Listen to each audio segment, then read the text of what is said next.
ከድሃ ቤተሰብ የተወለደ አንድ የ10 ዓመት ልጅ አንድ ቀን ጠዋት ለማንም ሳይናገር ከቤት ጠፍቶ ሲሰወር አስቡት። አያድርስ ነው።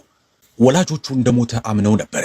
ግን አንድ ቀን ጠዋት የጥቁር ቤንትሌ መኪኖች አጀብ የድሮ ቤቱ በር ላይ ደርሰው ተሰለፉ። ከቆመው መኪና ውስጥም አንድ ጥቁር ሱፍ የለበሰ ሰው ወረደ። የጠፋው ልጅ እርሱ ነው።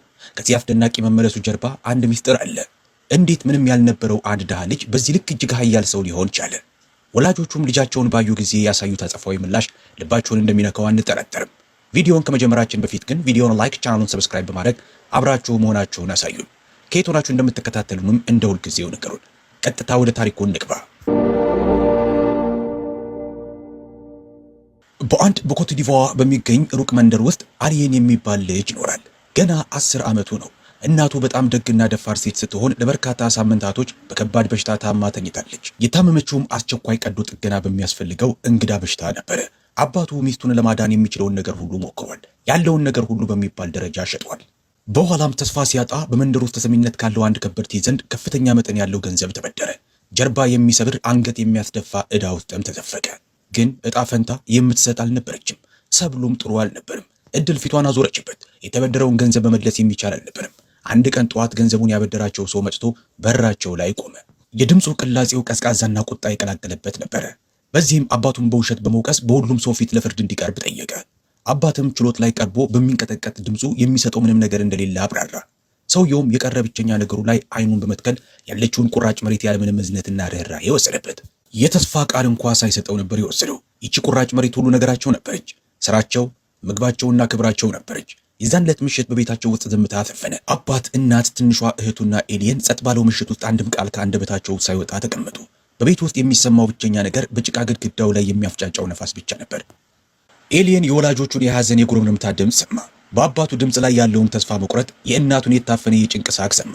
በዚህ ጊዜ በዚች ትንሽ ልብ ውስጥ ያለች አንዲት ነገር ተሰበረች። የዛን ዕለት ማታ የወላጆቹ ድምፅ በኤሊየን ጭንቅላት ውስጥ ሲያስተጋባ አደረ። መሬታችን ከእንግዲህ የኛ አይደለም። መሬታችንን ማስመለስ ካልቻልን እንዴት እንኖራለን? ሲል አባትየው በተሰበረ ድምፅ አወራ። እናቱም አለቀሰች። ወጣቱም ልጅ አዳመጠ። እያንዳንዱ ድምፃቸውና እያንዳንዱ አረፍተ ነገር ልክ ውሃ በድንጋይ ላይ እንደሚያርፈው ሁሉ በልቡ ላይ አረፈ። ከዛም ለማንም ሳይናገር አንድ የብድ ሐሳብ ወደ አእምሮ መጣበት። ሕይወቱን እስከ ወዲያኛው የቀየረ ሐሳብ። እኩለ ሌሊት ላይ ከአልጋው ተነሳ። ልብሱ ተቀዳዷል። ባዶ እግሩን በቀዝቃዛው መሬት ላይ በመቆም ወደ ኋላ እንኳ ዞሮ ሳይመለከት ቤቱን ለቆ ሄደ። በጨረቃዋ ብርሃን እየተመራ ለረጅም ጊዜ ያህል በእግሩ ሄደ። በመንደሩ መጨረሻ የምትገኝ ትንሽ ጣቢያ እስኪደርስ ድረስም ተጓዘ። በዛም ሲደርስ አንድ የእንጨት አግዳሚ ወንበር ላይ ተቀምጦ ባቡሩ እስኪያልፍ መጠበቅ ጀመረ። ልክ ባቡሩ ሲደርስ ያለምንም ትኬትና እቅድ ተስፋን ብቻ ይዞ በባቡሩ ላይ ተሳፈረ። ባቡሩ ዕጣ ፈንታው ገና ያልታወቀለትን የ10 ዓመት ሕፃን ልጅ ይዞ በጨለማ ውስጥ መጓዝ ጀመረ። ሰዓታት አለፉ። ትኬት ቆራጩ መጥቶ ጭንቅላቱን ሲነቀነቅለት ፈገግታ አሳየው። ጎህ ሲቀድ የብረት ማሽኑ ጩኸትና ሁከት የበዛበት አንድ ትልቅ ከተማ ጋር ደርሶ ቆመ። በሰዎችና በብርሃን የተሞላ ከተማ። ኤሊየን ከባቡሩ ላይ ወረደ። አይኖቹን በደንብ ገልጦ ዙሪያውን ተመለከተ። የዚህን ያህል ቁጥር ያለው ሕዝብ፣ መኪና፣ መንገድና ሰማይ ጠቀስ ሕንፃዎችን ሲመለከት ይህ ለመጀመሪያ ጊዜው ነበረ። ሁሉም ነገር በፍጥነት ነበር የሚንቀሳቀሰው። ሁሉም ነገር ትልቅ ነበር የሆነበት። ሆኖም ወደ ኋላ አልተመለሰም። ባዶ እጄን አልመለስም ሲል ለራሱ ቃል ገባ። በመንገዱ ላይ ለረጅም ሰዓት ያህል ወዴት እንደሚሄድ ሳያውቅ ተጓዘ። የትኩስ ምግብ ጠረን አናቱን እስኪያዞረው ድረስ መሄዱን አላቋረጠም ነበረ። ከመንገድ ዳር ባለች አንድ ትንሽ ሬስቶራንት ውስጥ ከመሄዳቸው በፊት ምግብ ለመመገብና ትንሽ አረፍ ብለው ለመጫወት በተሰበሰቡ ሹፌሮች ተሞልታለች። ሆዱ ምግብ እንዲሰጠው ቢጮህበትም በኪሱ ግን 1 ሳንቲም እንኳን አልነበረውም። የአዲሱ ሕይወቱ የመጀመሪያው ፈተና የጀመረው ይህን ጊዜ ነበረ። በሚያቃጥለው የከተማው ፀሐይ ስር ኤሊየን አንድ ደግ ፊት ያለው ሰው ጋር ፈራ ተባ እያለ ቀረበ። እጁን አነባብሮ ድምፁ እየተንቀጠቀጠ ጌታዬ፣ እርቦኛል፣ ስራ እፈልጋለሁ፣ ማንኛውም ስራ ይሁን፣ የጠየከኝን ስራ ሁሉ እሰራለሁ፣ እባክህን እለምንሃለሁ ሲል ተማጸነው። ሰውየው የከባድ መኪና ሹፌር ነው። ለረጅም ጊዜ ያህል አፍጥጦ ተመለከተው። ልብሱ አቧራ ጠጥቷል። አይኖቹን በድካም ዝለዋል። ወዲያውኑ ከሁኔታው ይህ ልጅ እየዋሻ ለመሆኑን ተገነዘበ። አዳምጠኝ ልጅ አለው ረጋ ባለ ድምፅ። አሁን ስራ የለኝም፣ ግን ሄደህ እዛ ያለው ሬስቶራንት ባለቤትን አናግረው፣ ምናልባት እሱ ሊረዳ ይችላል አለው። ኤሊየን ራሱን በአዎንታ ነቀነቀ። ግን ከመሄዱ በፊት በድጋሚ እንዲህ ሲል አንሾኳሾከ። ገንዘብ እኮ አልፈልግም ጌታዬ፣ የምበላው ብቻ ስጠኝ፣ የተቀረውን ራሴ ያደርገዋለሁ። ሹፌሩ ላፍታ ያህል ዝም አለ። ከዛም ትንሽ ፈገግታ አመለጠው። እሺ አብረኸኝና መንገድ ላይ ትረዳኛለህ። ይህም የአዲስ ሕይወቱ ጅማሮ ሆነ። ኤሊየን ረዳቱ ሆነ። ሻንጣዎችን ይጭናል፣ የመኪናውን ጋቢና ያጸዳል፣ ሹፌሩ በሚያዘው ጊዜ ሁሉ ይላላካል። የሚያድረውን መኪና ውስጥ ሆነ። ነገር ግን ሁልጊዜም ሹፌሩ እንዴት እንደሚነዳ፣ ደንበኞችን እንዴት እንደሚያናግር፣ የሚያደርሳቸውን ዕቃዎች እንዴት እንደሚደራደር እያየ ተማረ። ጊዜው አለፈ። ከሲታውና አይናፋሩ ልጅ ጠንካራ ዝምተኛና ቆራጥ ጎረምሳ ሆነ። አንድ ቀን ማታ መኪናው ከአንድ መጋዘን ጋር ደርሶ ሲቆም እንደ አስተማሪው የሚያየውን ሹፌሩን ተመለከተውና በተረጋጋ ድምፅ እንዲህ አለው፣ አለቃ ሹፍርና መማር እፈልጋለሁ። ሰውየውም በአግራሞት ስሜት ውስጥ ሆኖ ተመለከተውና ረጋ ባለ ድምፅ ቅላጤ እንዲህ ሲል መለሰለት፣ መንዳት ግን እኮ ገና ልጅ ነህ፣ ገና 18 ዓመት እንኳን አልሞላህም ሲለው፣ አውቃለሁ ግን መማር እፈልጋለሁ። አንድ ቀን የራሴ የጭነት መኪና ይኖረኛል። በመሃላቸው ዝምታ ከሰፈነ በኋላ ከዛም ሹፌሩ ጭንቅላቱን በመነቅነቅ በማግስቱ መሪ እንዴት እንደሚያዝ፣ ነዳጅ እንዴት እንደሚሰጥ፣ ሞተሩን ልክ የልብ ምቱን እንደሚያዳምጠው እንዴት ማዳመጥ እንዳለበት አስተማረው። ይህም በደግነት አሁንም በሚያምን መልካም ሰውና ድሃ ሆኖ ለመቅረት አሻፈረኝ ባለ ልጅ መሃል የተደረገ ምስጢራዊ ልምምድ ጅማሮ ሆነ። ዓመታቶች አለፉ። አሊየን አሁን መኪናውን ልክ እንደ እውነተኛ ባለሙያዎች ማሽከርከር ቻለ። መንጃ ፈቃዱን ማግኘት ከመቻሉ በፊት እንኳ ከበርካታ ታላላቅ ሰዎች በተሻለ መንገዱን በደንብ ጠንቅቆ ያውቀዋል። ግን 18 ዓመት ሲሞላው በመጽሐፉ መሰረት አንብቦ ተፈትኖ ፈተናውን አለፈ። መንጃ ፈቃዱንም አገኘ። በዚህም ከፍተኛ የሆነ ኩራት ተሰማው። የመጀመሪያውን ከባድ መኪና ተከራየ። ይህም አዲስ ነፃነት ሰጠው። ሁልጊዜ ጠዋት መኪናውን አስነስቶ ዕቃዎችን በማመላለስ ጥሩ መተዳደሪያ ማግኘት ቻለ። አንዳንዴ 30 ሺህ አንዳንዴም በወር እስከ 35 ሺህ ፍራንክ ገደማ ያገኛል። እያንዳንዱን ሳንቲምን በጥንቃቄ ቆጥቦ ነበር የሚይዘው። ትልቅ ነገር የመገንባት ፍላጎት ነበረው። አንድ ቀን ማታ መንገዱ ረጅም ጨለማና ምድረ በዳ ነበረ። የጭነት መኪናው በውድ ዕቃዎች ተጭኗል። በማሽከርከር ላይ እያለ ድንገት ጥቂት ሜትሮች ከፊት ለፊቱ የተሰነጠቁ ብረቶችና ከመንገዱ አጠገብ የተገለበጠች መኪና ተመለከተ። የመኪናዋ አካል ግጭት የደረሰበት ይመስል ተቀጥቅጧል። ሁለተኛ ሳያስብ ኤሊየን መኪናውን አቆመና እየሮጠ ወጥቶ ሄደ። ልቡ በብርቱ እየመታ ነበረ። በተገለበጠው መኪና ውስጥ አንዲት ሴት ህሊኗን ስታ ተኝታለች። ፊቷ በደም ተሸፍኗል። ልቡ ሲመታ ይሰማዋል። ግን ላፍታ ያህል እንኳ ሴትዮዋን ለማዳን አላመነታም። ተሸክሞ ከወጣት በኋላ ቀስ አድርጎ ከመኪናው ኋላ አስተኛት። በፍጥነትም ማሽከርከር ጀመረ። መንገዱ ማለቂያ ያለው አይመስልም። በመጨረሻው ሆስፒታል ደረሰ። በዛም ሂሳቧን ከፍሎና ወረቀቷን ፈርሞ እንድትታከም አደረገ። ለ2 ቀናቶች ያህልም ያለ እንቅልፍ ካጠገቧ ሳይሄድ ሲንከባከባት ቆየ። ከዛም አንድ ቀን ጠዋት ፀሐይ በመስኮት ብርሃኗን ስትፈነጥቅ ሴትዮዋ በመጨረሻ አይኗን ገለጠች። ሻል ብሎሻል ሲል ጠየቃት። አሁን ደህና ነሽ? ግራ ተጋብታ ተመለከተችው። ድምጿ አሁንም ደካማ ነው። ያዳንከኝ አንተ ነህ ስትል ጠየቀችው። የኤሊየን ፊት በስስ ፈገግታ ተሞላ። ነገር ግን ይህ ግንኙነት ዕጣ ፈንታውን እንደሚቀይረው አላወቅም። ሊያስበው ከሚችለው በበለጠ የከባድ መኪና ሾፌሮች በርትተው የሚሰሩ ሰዎች ናቸው። ነገር ግን ከእነሱ ውስጥ ብልሆቹ መንገዱን በደንብ የሚያውቁት ናቸው። ነዳጅ እንዴት መቆጠብ እንዳለባቸው፣ በመንገድ እንዴት መደራደር እንዳለባቸውና ፍላጎታቸውን እንዴት ማሳካት እንዳለባቸው የሚያውቁት ብልሆች ናቸው። ኤሊየን ይህን በፍጥነት ነበር የተማረው። ለብስለቱና ለድፍረቱ ምስጋና ይገባውና የራሱን መኪና የመግዛት ህልሙን እውን እስኪያደርግ ድረስ እያንዳንዱን ሳንቲም፣ እያንዳንዱን የብር ኖት ቆጠበ። አሁን ከተቀጣሪነት ወጥቶ ለራሱ መንዳት ጀመረ። ነፃና ኩሩ ሆኖ ለወራቶችም ደከመኝ ሳይል አሽከረከረ። የገዛው መኪና አዲስና በለጭላጭ ነበረ። የስኬት ቃል ኪዳን ይመስል ነበር። ከዛም አንድ ቀን ጠዋት ስልኩ ጠራ። ለስላሳና ትንሽ የተጎዳ የሚመስል የሴት ድምፅ ነበረ። እሺ አንተ ወጣት፣ 3 ወራት አለፈን፣ ግን እንዴት ናት እንኳ ብለህ አንዴ እንኳን አትጠይቅም? ህይወቴን አንተ እንደማዳንህ ዝም ማለት ምንም ስሜት አልሰጠኝም። ኤሊየን ትንሽ እያፈረ በስልኩ ውስጥ ፈገግ አለ። ይቅርታ አድርግልኝ እመቤት፣ ቀንና ማታ ነው የምሰራው፣ ግን ነገ ዕቃ ለማድረስ በአንቺ ከተማ አልፋለሁ። መጥቼ እንደማይሽ ቃል እገባለሁ። ሴትዮዋ ላፍታ ያህል አመነታች። ከዛም በተረጋጋ ድምፅ መለሰችለት። በጣም ደህና፣ እጠብቅሃለሁ። ኤሊየን ያላወቀው ነገር ይቺ ሴት ተራ ሴት አለመሆኗን ነው። ስሟ ሚላ ይባላል። ባሏ ከሞተባት ረጅም ጊዜ ሆኗታል። በርካታ ስኬታማ ቢዝነሶችን ብቻዋን ታስተዳድራለች። ጠንካራ፣ የተከበረችና በድፍረቷም የተደነቀች ሴት ናት። በማግስቱ ኤሊየን በትልቁ ከተማ ደረሰ። መኪናውን ካቆመና ዕቃውን ካወረደ በኋላ ወደ ሚላ ቤት ሄደ። በታሪክና በዝምታ የተሞላ ጸጥረጭ ያለ በእጅጉ ግርማ ሞገሱ የሚያስፈራ ዘመናዊ ቪላ ቤት ነበር የምትኖረው። በሩን ስትከፍትለት ከልቧ ፈገግ እያለች ነበረ። በመጨረሻ መጣ አለችው ረጋ ባለ ድምፅ ቅላጼ። ና ወደ ውስጥ ግባ፣ ብዙ የምነግርህ ነገር አለኝ። ኤሊየን ይህ ግንኙነቱ በህይወቱ ፍጹም አዲስ ምዕራፍ እንደሚከፍትለት ገና አላወቀም ነበረ። ድባቡ ሞቅ ያለ ነው። እንዲቀመጥ ጋብዛው ከልጆቿ ጋር አስተዋወቀችው። 2 በፈገግታ የተሞሉ ወጣት ልጃገረዶች ጋር ቀለል ያለ ቁርስ አብረው ተመገቡ። ከዛም ከአፍታ ዝምታ በኋላ ሚላ በደግነት እየተመለከተችው ንገረኝ ኤሊየን፣ ከየት ነው የመጣው? ወላጆች የሚኖሩት የት ነው ስትል ጠየቀችው። ወጣቱ ልጅ በስሱ ፈገግ አለ። እይታው ላይ ያለፈ ታሪኩ መጥቶ የተጋረጠበት ይመስል ተከዘ። ወላጆች የሚኖሩት በኮንዳራ ውስጥ ነው አለ ዝቅ ባለ ድምፅ ቅላጼ። በኮረብታዎችና በአቧራዎች መሃል በምትገኝ ትንሽ የገጠር መንደር ውስጥ። በጣም ለረጅም ጊዜ ያህል ወደዛ አልተመለስኩም። አንድ ቀን የተሻለ ህይወት ልሰጣቸው ስችልና ትልቅ ደረጃ ላይ ስደርስ ብቻ እንደምመለስ ነው የነገርኳቸው። ሚላ ለጥቂት ሰከንዶች ዘማለች። በቆራጥነቱ ልቧ ተነካ። ከዛም እንዲህ ስትል በስሱ ቀጠለች። ከባድ መኪና ነው የምታሽከረክረው። በአንተ አዋቂነትና ብስለት ደረጃ ብዙ ነገሮችን መስራት ትችላለህ። ድምፅህን ስለመቀየር አስበህ ታውቃለህ? ኤሊየን ፈገግ አለ። እመቤት፣ ልጅ ሳለሁ ምንም ሳልይዝ ነው ቤቴን ትቼ የወጣሁት። እጁን ከፍቶ የተቀበለኝ የመጀመሪያ ሥራ የከባድ መኪና ሹፍርና ነው። ለተረፍኩበት፣ ለተዳደርኩ፣ ለኖርኩበት፣ ለተማርኩበትና ላደግኩበት መንገድ ምስጋና ይገባውና መሪ ሲይዝ ነው በህይወት መኖር የሚሰማኝ። የማውቀውም የምወደውም ይህንን ሥራ ብቻ ነው። ሚላ በአትኩሮት ታዳመጠችው። ከዛም እጇን በእጁ ላይ አድርጋ እናታዊ የፊት ገጽታ እያሳየችው ከእንግዲህ እመቤት እያልክ አትጥራኝ፣ እናቴ እያልክ ጥራኝ። እናቴ ሲል ጠየቃት። አሁን ሕይወቴን አድነሃል። ከዛ ቀን ጀምሮ ስላንተ ማሰብ አቁሜ አላውቅም። ባለቤቴ በጊዜ ነው ጥሎኝ ሄደው። በየቀኑ ይናፍቀኛል። ዛሬ ግን ልጄ የተመለሰ መስሎኛል። አይኖቿ ቅንነትን ተላብሰው ነበረ። አዳምጠኝ አለችው ለስለስ ባለ የድምፅ ቅላጼ። ብዙ ብቻዬን የማስተዳደራቸው ወርክሾፖች አሉኝ። አንዳንድ ጊዜ ከባድ ይሆንብኛል። መጥተህ አብረኸኝ እንድትሰራ እፈልጋለሁ። እንደ ሹፌር ሆነ ሳይሆን እንደ ልጄ ሆነ። የማውቀውን ሁሉ አስተምርሃለሁ። አንድ ላይ ሆነንም ይህንን ቢዝነስ እናሳድገዋለን። ኤሊየን አይን ላይ አንዳች ነገር ተለወጠ። ከልጅነቱ ጀምሮ ለመጀመሪያ ጊዜ የእውነተኛ ቤት የማግኘት ስሜት ተሰማው። እዚህ ከኔ ጋር እንድትቆይ እፈልጋለሁ። ስራዬን በማስተዳደር ላይ እርዳኝ። ከእንግዲህ ሁሉንም ነገር ብቻዬን ማስተዳደር አልችልም። ኤሊየን ላፍታ ያህል ዝም አለ።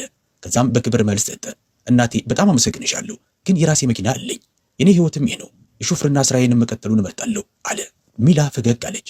አዳምጠኝ የኔ ልጅ፣ ምንም የምታጣው ነገር የለም። መኪናህን ለምታምነው ሰው አከራየው። ከእርሱ የሚገኘውን ገንዘብም አሁንም ማግኘት ትችላለህ። በዚህ እኔ ጋር ከሰራህ ጥሩ ደሞዝ እከፍልሃለሁ። በወር 300 ሺህ እከፍልሃለሁ። ቃሉ በኤሊየን ጭንቅላት ውስጥ አቃጨለ። አፈጠጠባት በአግራሞት። 3000 ስራውን እንድታስተዳድሪ ስላገዝኩሽ ብቻ? አሁን ስትል ሚላ መለሰች። ብልህ ነህ። ስለ ቁጥሮች፣ ስለ መንገድና ስለ ንግድ ታውቃለህ። የቢዝነስ አይን አለ። አብረኸኝ እንድትሆን እፈልጋለሁ። እንደ ሰራተኛ ሳይሆን እንደ ደጋፊና እንደ ልጄ በመሆን። አሊየን ነገሩ እንደ ስራ ውል ሳይሆን ለእርዳታ እንደተዘረጋ እጅ መሆኑ ተሰማው። በማግስቱ ለአንድ የሚያምነው ጓደኛው መኪናውን ሰጠው።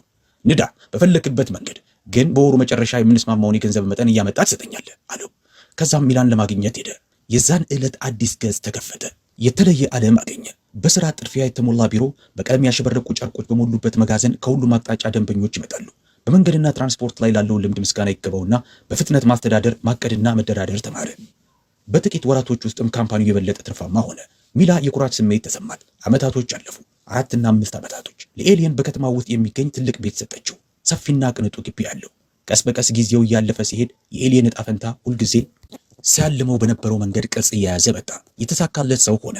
ሀብታም፣ የተከበረና የተደነቀ። በአንድ ወቅት ምንም ያልነበረው ይህ ትንሽ ልጅ አሁን ሁሉ ነገር አለው። በሚላ አቅጣጫ አሳይነት አሁን ሙሉ ኩባንያውን የሚያስተዳድረው እርሱ ሆነ። ውሳኔዎች፣ ኮንትራቶችና ስሌቶች ሁሉ የሚያርፉት በእርሱ ስር ሆነ። ሚላ ህልሟ በእሱ አማካኝነት እውን ሲሆን ስትመለከት ኩራት ተሰማት። አሁን ምንም ሳታመነታ ልጄ እያለች ነው የምትጠራው፣ ያለምንም ህፍረት። አንድ ቀን ጠዋት ወደ ቢሮ ለመሄድ እየተዘጋጀ ሳለ ስልኩ ጠራ። እርሷ ነበረች። ድምጿ ከተለመደው ጊዜ በተለየ ጥልቀት ነበረው። ኤሊየን በቶሎ ተዘጋጅ፣ አንድ የምንሄድበት ቦታ አለ አለችው። እየተገረመ ኤሊየን ሱፉን ለበሰ፣ ሰዓቱንም አሰረ። በሩ ውጭ ላይ ጥቁር መኪና እየጠበቀው አገኘ። አብለጭላጭ ቅንጡ ሴዳን፣ በሾፌር የሚነዳ መኪና። ዘሎ ሲገባ ሚላን በውስጥ ተቀምጣ አገኛት። እይታዋ የተረጋጋ ግን ምስጢራዊ ነው። ግባ አለችው ቀለል አድርጋ። ከፊታችን ረጅም መንገድ ይጠብቀናል አለችው። መኪናው በዝምታ ተጓዘ። ዋናው የባቡሩ ጣቢያ ደረሱ። ሚላ ሁሉንም ነገር አቅደዋለች። 2 ትኬት ኤር ኮንዲሽን ባለው ክፍል ውስጥ ይዛለች። ጉዞውን እስከ ቅንጣቷ ነገር ድረስ ነበር ያቀደችና ያዘጋጀችው። ኤሊየን ምንም ጥያቄ አልጠየቅም፣ ግን በውስጡ እንግዳ የሆነ ስሜት ማደግ ጀምሮ ነበር። ይህ ጉዞ ሁሉም ነገር ወደ ተጀመረበት የሚያደርሰው ይመስል ባቡሩ ጉዞውን ጀመረ። ሜዳዎችን፣ መንደሮችን እያለፈ ሄደ። ሰዓታቶች አለፉ። ባቡሩ በመጨረሻ ዝግ ሲል ሚላ ቀስ አድርጋ እጇን በክንዱ ላይ አሳረፈች። እዚህ ነው የምንወርደው አለችው ረጋ ብላ። ኤሊየን ቀና ብሎ ተመለከታት። የጣቢያውን ስም ሲያዩ ልቡ ከው አለ። ይህ የልጅነቱ ክልል ነበር። ምንም ነገር ደፍሮ ለማለት አልሞከረም። ምናልባት እርሷ የምታውቀው ነገር ይኖራል ሲል አሰበ። ምናልባትም በሕይወቱ ከስጦታዎቹ ሁሉ ትልቁ የሆነውን ስጦታ ልትሰጠው አስባ ይሆናል። ጥሏቸው የጠፋውን ቤተሰቦችን ማየት። ከባቡሩ ላይ ወረዱ። መኪናዎቹ ለአንድ ስነ ስርዓት የሚሄዱ ይመስል ተደርድረው ነበረ። ሱፍ የለበሱ ሾፌሮች፣ ጠባቂዎች በትኩረት አካባቢውን የሚያዩ ነበሩ። ሚላ ሁሉንም ነገር አስባና በጥንቃቄ አዘጋጅታ ነበር የጠበቀችው። ሁሉም ነገር ለአንድ ነገር እየተዘጋጀ ነበር። ኤሊየን በውስጡ አንዳች ውጥረት ሲያድግ እየተሰማው ነው። በመኪናው ውስጥ ኤሊየንና ሚላ የተቀመጡ ሲሆን ከኋላቸው ከ10 እስከ 15 የሚደርሱ ሌሎች መኪናዎች እያጀቧቸው ነበር። መሬቱን ልክ እንደ ብረት ወንዝ ሞልተው እየፈሰሱ በረድፍ እየሄዱ ነው። በእያንዳንዱ መገናኛ ላይ የአካባቢው ነዋሪዎች በአግራሞት ሆነው ይከታተሉ ነበር። አይኖች ማፍጠጥ፣ ሹክሹክታዎች መናፈስ ጀመሩ። ሰዎች የሚመጣው ማን እንደሆነ ለማወቅ በጣሙኑ ተገረሙ። በዚህ አይነት ሰልፍ ብዙም ሳይቆይ አጃቢዎቹ መኪናዎች ወደ ኤሊየን ትንሽ መንደር ገቡ። ሕፃናቶች መኪናዎቹን ተከትለው መሮጥ ጀመሩ። የአካባቢው ነዋሪዎች በአይናቸው ፊት ህልም እያለፈ ይመስል ፈጠው ነበር የሚመለከቱት። ከዛም ተሽከርካሪዎቹ ዝግ አሉ። የመጀመሪያው መኪና በአንዲት ተራ ቤት ፊት ደርሶ ቆመ። ሁሉም ነገር የተጀመረበት ስፍራ። ከበሩ ፊት ለፊት አንድ አዛውንት ወንድና አንድ አዛውንት ሴት የእንጨት ወንበር ላይ ተቀምጠዋል። ወዲያውኑ በድምፁ በአቧራው ሱፍ በለበሱ እንግዶች ተረብሸው ከተቀመጡበት ተነሱ። ዝምታ ሰፈነ። በሩ ተከፈተ። ኤሊየን ቀስ እያለ ከመኪናው ወረደ። ጥቁር ሱፍ ለብሷል። ጥቂት እርምጃዎችን ከሄደ በኋላ እነርሱ ፊት ሲደርስ ቆመ። ምንም ቃል ሳይናገር ተንበርክኮ እግራቸውን ነካው። ሽማግሌውና አሮጊቷ በሚንቀጠቀጥ ድምፅ አንሾካሾኩ። አባቴ፣ እናቴ፣ እኔ ነኝ። ሽማግሌው ዘለለ። አሮጊቷ አይኗ ላይ ያለውን ህልሟን ታባረር ይመስል አይኖቿን ብዙ ጊዜ ጨፈነች። ማን አንተ ስትል በተሰባበረ ድምፅ ጠየቀች።